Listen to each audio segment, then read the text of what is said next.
Hello everyone, this is Aga with Balance Lab. I wanted to talk to you today about sleep. Sleep is very critical for our well-being, mental, physical, for our, thinking, for clarity, for good decision making. And if you are looking to fix your sleep, maybe because you're hypervigilant, for different reasons, if you've been chronically dealing with insomnia, I have some good news for you. I'm one of those people who has suffered from chronic insomnia off and on since childhood. And when I started meditating, interestingly enough, so many things awakened within me that my sleep worsened. You would think that it would get better, but I think the reason for it was because I endured a lot of adverse childhood experiences, and so these energies, these emotions were stirring up on the unconscious level, and I wasn't aware of it. And it took me a while to realize what happened. And because I was dealing with long COVID for a while, it was sometimes very debilitating. It was literally like fighting for my life, but I've learned so much. I healed. It took me over 3 years, and I even fixed my sleep. So I have a wonderful formula that will work for you. I've tested it on some of my co-workers. I'm back to school, I sleep, I work. I'm actually at school to get a PhD in clinical psychology. So I got my life back, and I'm super strong.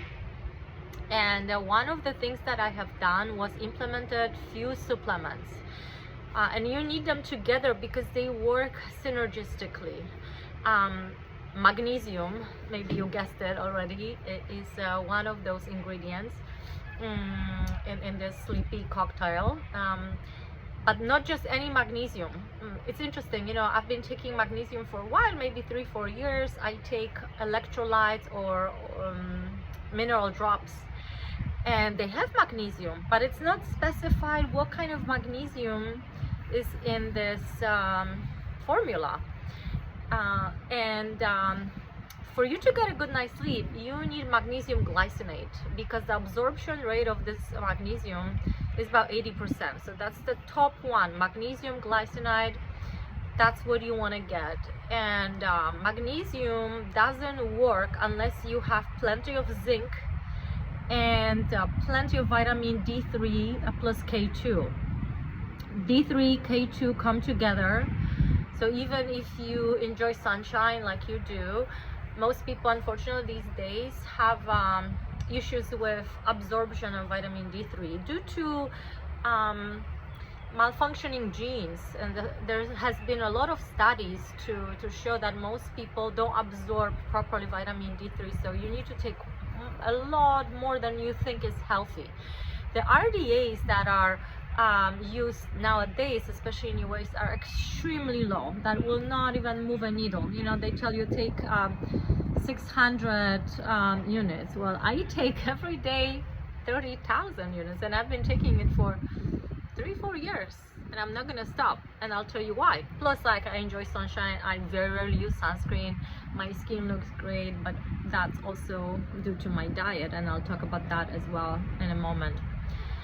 But because most people don't absorb vitamin D3, even if you're in the sunshine, even if your diet is great, you're not gonna get enough. It's the same with magnesium. So you want to take D3, and you cannot really overdose it, even if you were to take 50,000 units for the rest of your life. For people who are healing from chronic illness, that's actually advisable. When I was dealing with long COVID, I was taking 50,000 units per day. Now I take 30,000 on average day. And usually I get vitamin D3 and K2 in one formula, liposomal D3 and K2. Magnesium glycinate you can get on Amazon. I get it from this brand called Now. But I also get another product from Dr. Berg, B-E-R-G. You can find him on YouTube.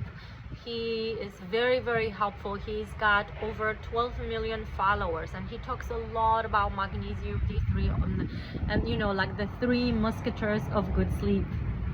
And the third one in this combo is zinc. So magnesium glycinate is the most absorbable. Magnesium citrate is the second most absorbable. Magnesium glycinate, you absorbed up to 80% of it. The magnesium citrate about 60-65, and the other ones, there are maybe 7-8 of them. Some of the absorption is really marginal, like even 5%, so you can't really benefit from it. And then for you to utilize magnesium, you need zinc and vitamin D3, which I already talked about, and you need K2, you know, for D3 to also be absorbed. So they work synergistically, and without zinc, you're not gonna sleep well, and you're not gonna be able to utilize the magnesium. So zinc is available in pumpkin seeds, in meat, in shellfish. Eat those, but also supplement.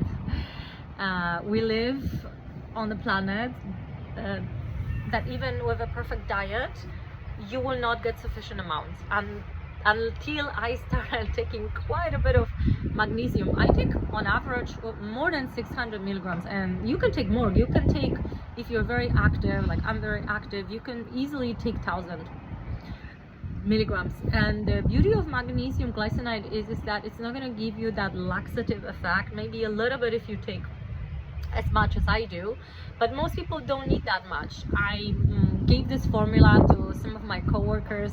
They take 100-200 milligrams, they sleep like a baby. I need way more, you know, because my nervous system was really tested, since childhood has been tested, and you know, for me to get deep sleep, my body needs more. So don't be afraid to experiment. You can't harm yourself. If there is excess, your body will pee it out, so don't worry. I also take GABA sometimes, GABA, and GABA is a neurotransmitter that is produced by your gut. So if you want to have a good sleep, you also need to have healthy microbiome. That's something that I coach my clients about, because a lot of people is missing certain keystone bacteria, like Rotari, for example, or Akkermansia, and there are like plethora of others, but there are like 7 keystone bacteria that if you don't have, and most people in the Western world don't have Rotari, even if you took a round of antibiotics if you're a child, you wiped out certain bacteria. So it's not true that they what the doctors tell you, that you know, with yogurt you can rebuild them. No, some of them you have to actually work on it quite hard, because once they're wiped out, they're gone. And this has severe consequences in terms of mental health, in terms of sleep, in terms of your emotions, cognitive functions. Bacteria and humans, you know, they created a pact millions of years ago, and so we're not, you know, this entity that has like executive functions. We are an ecosystem of trillions of different species that coexist within us, and so we need to learn how to make them work for us. In order for you to sleep well, you also need to make sure you have plenty of fat from animal sources, high cholesterol, that will help you make hormones, and make sure that you don't eat after sunset, right? We're supposed to function in circadian rhythm, so try to have your last meal no later than 7 p.m. And if you're eating in like a feeding window, maybe first meal at noon, last one no later than 7, and that will help you regulate the cycle of sleep. And another point that I wanted to make was eating enough protein.